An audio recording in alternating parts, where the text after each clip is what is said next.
Today we're talking about short-term disability management in Canada from an employer's perspective.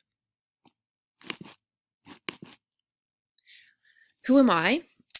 I've been in benefits since 2008. I've paid claims. I have been involved in underwriting and renewals. I've managed service, plan member communications. I'm aware of Canadian human rights, human resources, and employment law. We have a disability management practice in-house at Beneplan, and we're involved in insurer negotiations. The key thing with most businesses is that most businesses are their people.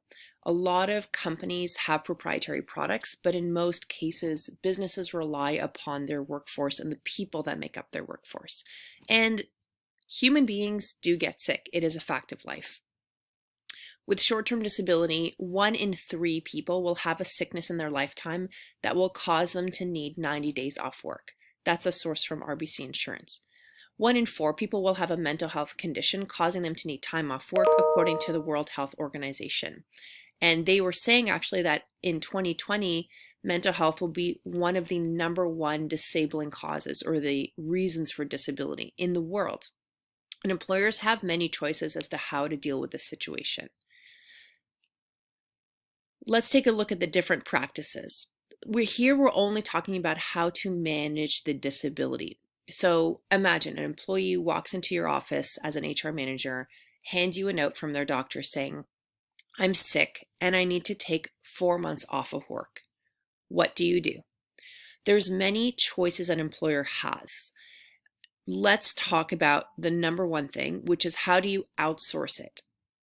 Because here on the slide, you can see that at the bottom, there is an option for an employer to handle short-term disability in-house completely.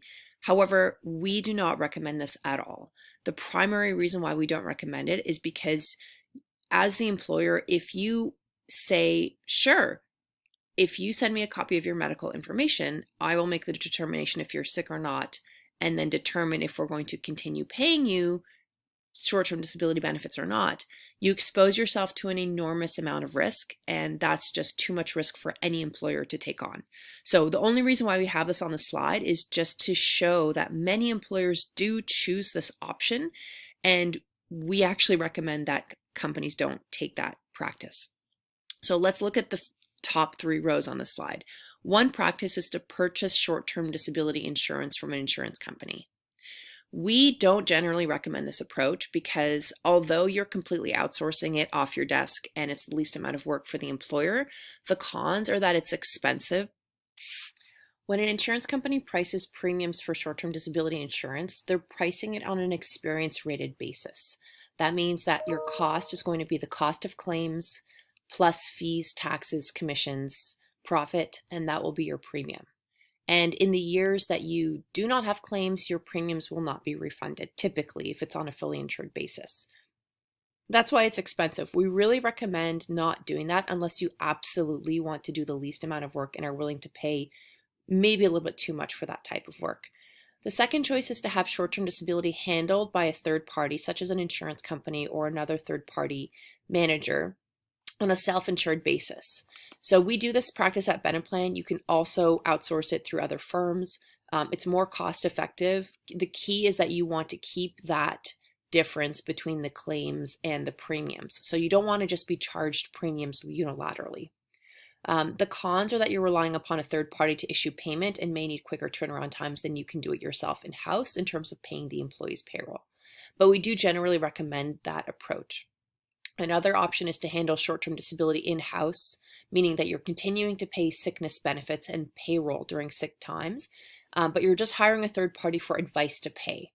So the positive of this is that you're outsourcing the medical review, you're keeping control over payroll and approval of the claim. The cons are that it is more work for the employer to administer, but if you're cost-minded, this is typically the most cost-effective, least risky approach. So on that spectrum, the most expensive to the least expensive, you've got purchasing short-term disability insurance from an insurance company being the most expensive, handling it in-house being the least expensive.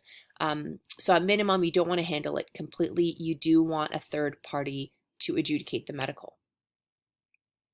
So typically, Beneplan does recommend that yellow highlighted option on this slide. How do you choose the right adjudicator? Well, let's look at your choices. You have three primary choices because, of course, you're not going to do it yourself as an employer. You can use employment insurance or EI. Typically, um, as of the recording of this video, most employers say they feel like there's virtually no adjudication. If you submit a doctor's note, EI approves you for the 4 months. The other choice is to use a long-term disability insurer's adjudicator. So if you've got long-term disability already, it's best to use their own disability managers or their advice to pay function. The pros is that the patient has a single relationship with the case manager. The cons are that some employers are skeptical of insurers, their motivations. And then finally, a disability management specialist. These are firms that only specialize in paying or, adjudicating short-term disabilities. Unfortunately, recently, more employers are anecdotally sharing stories that they feel EI really does not adjudicate claims or manage claims. Um, you can try it yourself. Most physicians will not stop if a patient is asking for a doctor's note to take time off work. And once that precedent is set, the longer you're off work, it really is very difficult to come back to work and reintegrate into the workforce. Once it gets to long-term disability, it is harder to get an employee back to work if there is any gray area in the claim.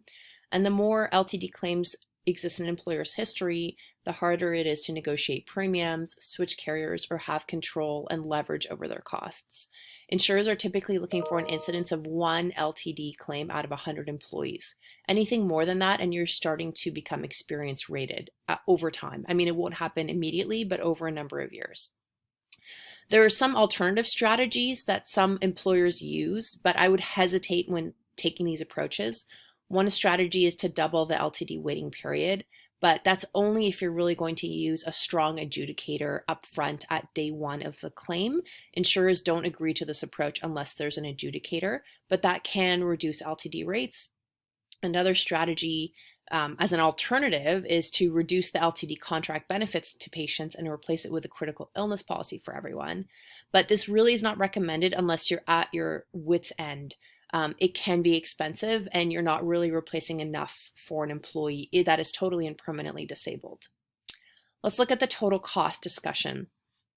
So with employment insurance, let's say you have 9 short-term disability cases a year, and in the situation that an employer is actually topping up EI, they are potentially paying the payroll to top up EI, so the cost of claims can fluctuate. However, as of the recording of this video, there is an opportunity cost to using EI. There's $3,500 per year per $1 million of insured payroll of savings if an employer opts out of EI sickness and introduces a plan themselves, whereby they're paying the patient from the first dollar. There's also the LTD insurers adjudicators. We feel they do a better job of EI, but maybe not as great as a disability management specialist company. These are companies that only pay short-term disability claims. So typically our recommendation would be to opt out of EI sickness, apply for the EI premium reduction program, update payroll with lower EI remittance rates, hire a third-party adjudicator, communicate the change to employees, and then review the change consistently. The work back schedule, it typically takes 4 weeks to do each step. You can do them in parallel, but we don't want anything to be rushed. Thank you.